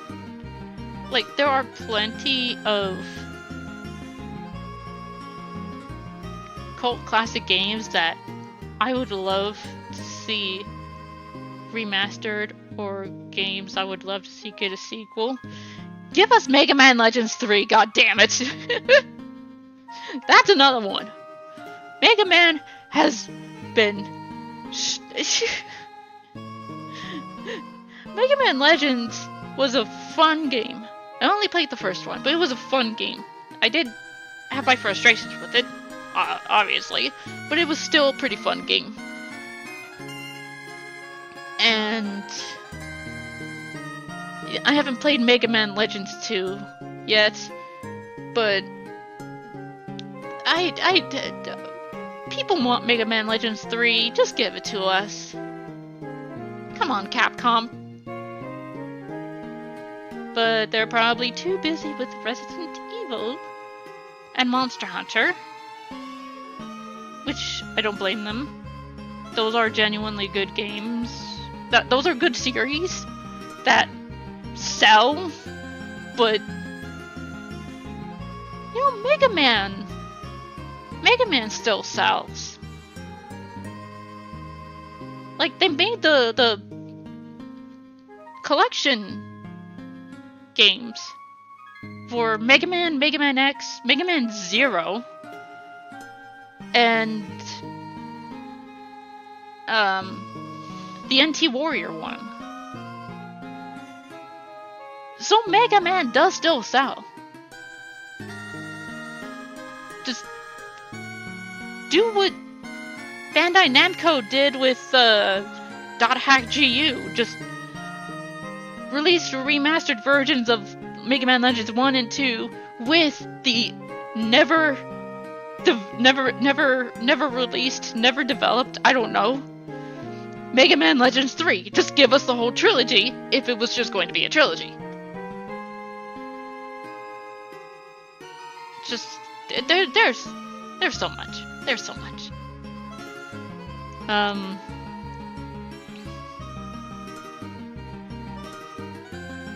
There is so much.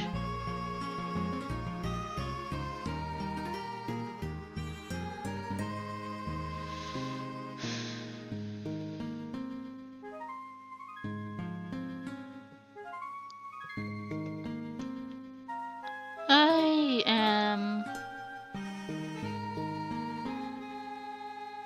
Yeah, Mega Man Legends needs to come back. I feel like I'm more excited for remasters and remakes because game preservation than new IPs for some reason. Game preservation is a bit of an issue. Yeah. Nintendo is like the biggest culprit of not preserving their older games. Legacy sequels are fine too. Like, it feels like Nintendo just doesn't care about a lot about their older games. And, you know, those games, when they've re-released them on like the Wii Shop or stuff like that, they have sold. So I don't understand their hesitance with it. I do like seeing new IPs as well. Just kind of see what comes out of the old, what can come out of the noggin. I mean, hell, if we didn't have new IPs, we wouldn't have gotten games like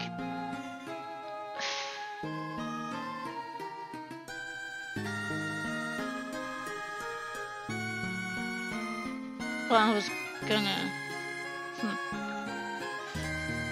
still, if you preserve older games, like in some form or another, then there's no need for emulation. You know? There would be zero need for emulation if the companies preserved the IPs. Oh, you mean the full price for pricing for 20-year-old games? I'm not saying that. That's stupid. That's ridiculous. But at the same time, like, okay, it's a double-edged sword. Like, no, that paying full price for a 20-year-old game, that's too much. But at least you're not paying thousands out the ass for the original cartridge. Let's be fair.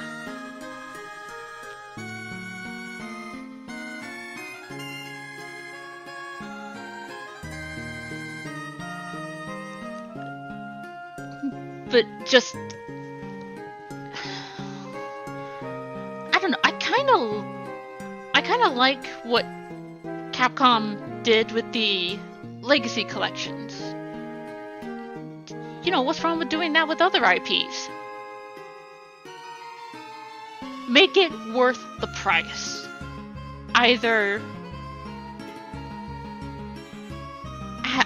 have a remastered version of said game, or whatever, but, you know, at the right price, or just make compilations like Capcom does with Mega Man. I'm still waiting for that Mega Man Legends Legacy Collection. Just saying, Capcom. And Mega Man Legends 3 should definitely be in it. I saw what they were going to do for Mega Man Legends 3. I never played Mega Man Legends 2. But I was upset that they stopped because some of it looked really cool.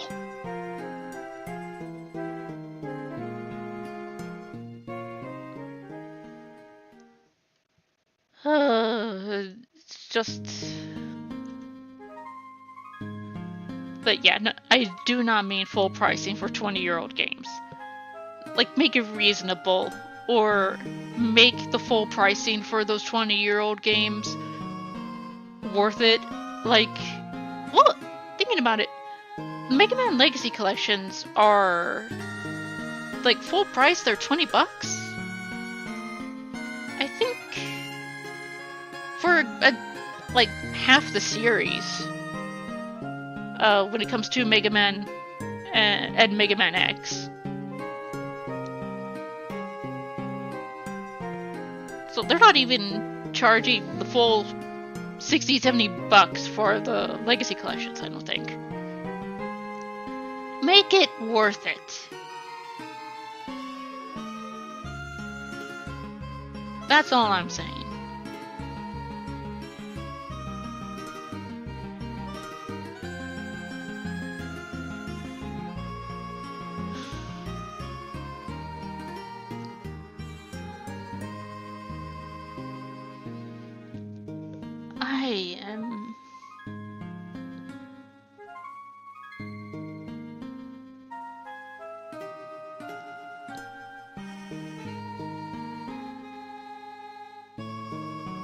I forgot what I was going to say. God damn it, I hate it when that happens.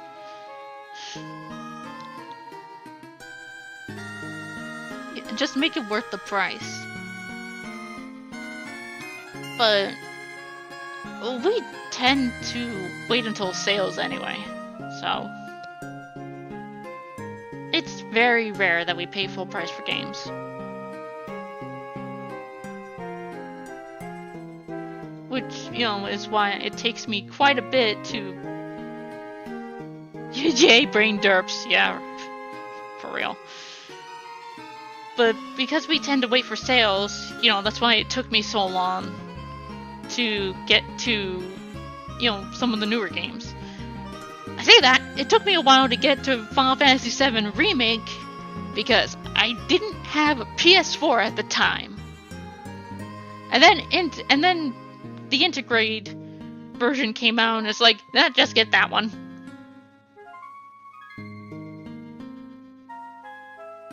So it took me quite a while but it also took them quite a while to put it on PC, so... But like...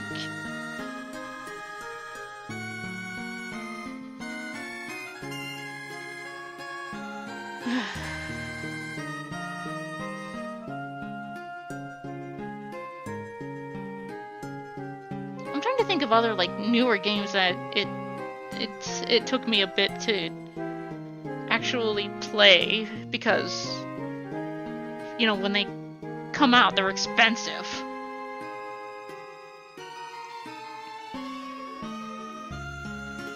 Like I still haven't gotten Stellar Blade because it hasn't really been on a good sale. Silent Hill 2, I did not buy that. I did not buy that. That was a gift. That was a gift. I did not buy that. That was a gift. Ow, Mike. And even then, it still took a little bit because it wasn't when that game came out that I played. It wasn't around when that game came out when I played it. I know, just mentioning it, I still didn't pay full price for it.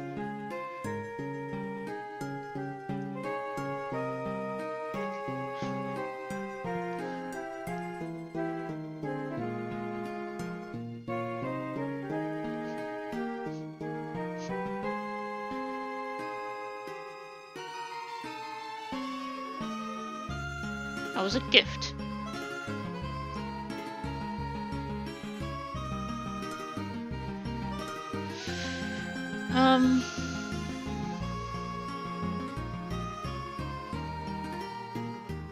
Yeah, I haven't gotten Stellar Blade yet because it hasn't been on that great a sale. At least I think so. Otherwise, I see far more. I see things that I want far more because I can get more out of the sale if I get those. Or I don't know. We'll have to see. The winter sale's coming up, so maybe I'll be able to. If I don't, you will know. Because it may take me longer to play Stellar Blade.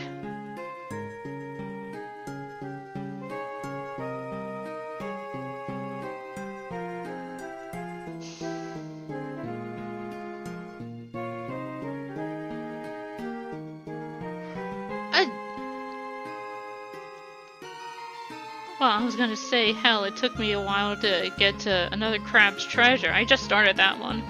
But that was more like, because it was a Souls game, or Souls-like.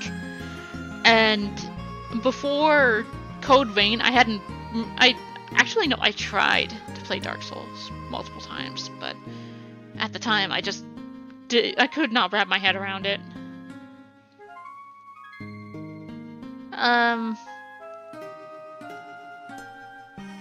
Don't forget Remnant. Oh yeah, I tried to play Remnant as well. Got stuck on a boss because I just got a fucking bad roll.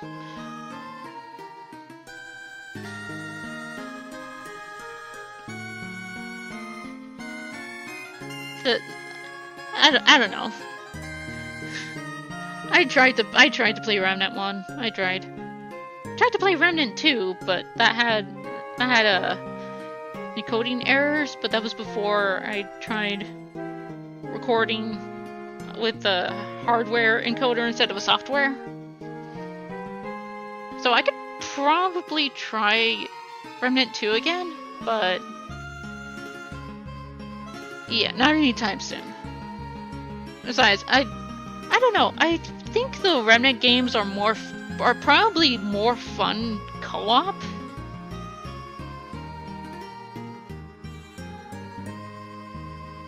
I think, because trying to play Remnant 1 by myself was not fun. Yeah, oh definitely, yeah.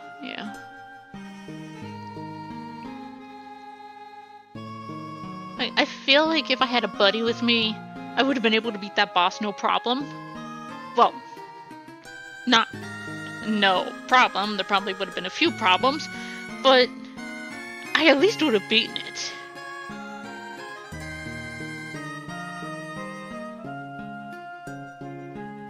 I would have beaten it. I would have been able to continue. The other issue is trying to find a partner to play with, because yeah. Souls-likes are not an easy genre. Just flat out. If Code Vein didn't tell you that much, I say that you've played Dark Souls 1, 2, 3.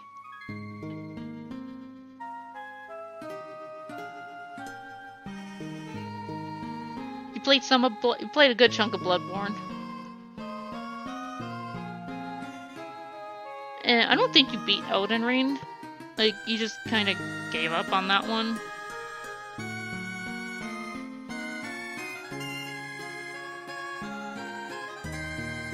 But you played other Souls-likes.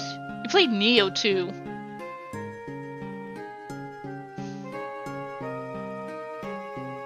It's complicated. It usually is.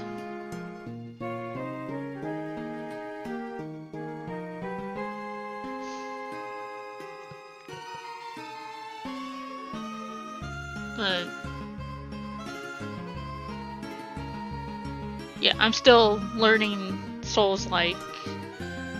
And honestly, if you want to start getting into Souls-like, Code Vein is a good place to start, primarily because you have you're not alone. You have someone constantly with you. That's as entry level as I think exists. with maybe another Crab's Treasure. Like I said, I only beat the first boss, so I don't know if the moon jelly thing is with all bosses or just the first one.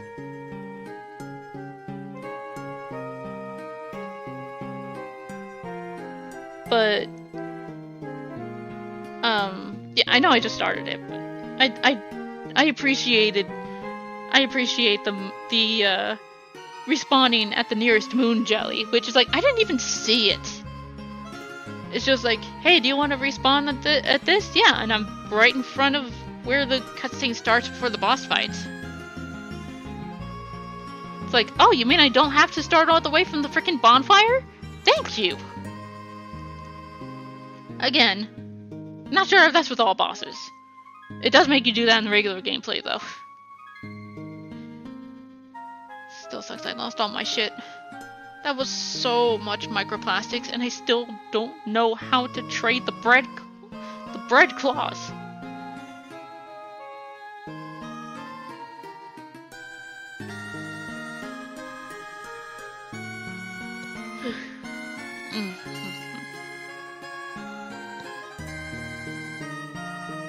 Alright. Well, for those of you who are watching after this is already live streamed,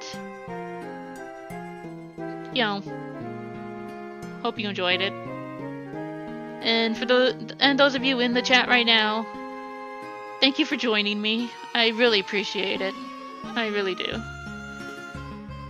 First time streaming, and you know, I don't know if I would have been able to really get through it.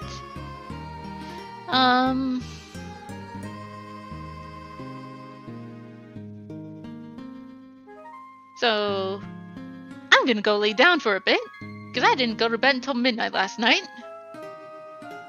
So I'm still pretty tired.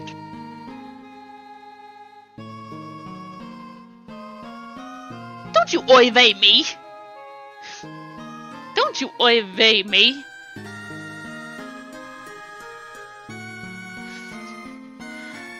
Either way, I hope you guys had fun. Oh damn, get some rest.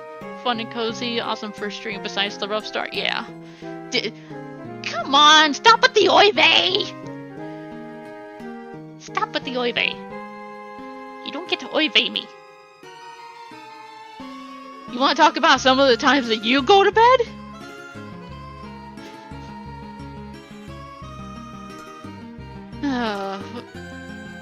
Nice and cozy, made my walk while hanging here a lot more enjoyable. Oh, I'm glad to hear that. Yeah. I'ma go lay down. So, I don't know if I don't know when I'll do another live stream. If I'll do another live stream, it's a lot. It's a lot. It's a lot to prepare for. It's a lot to, at least for me, physically, mentally.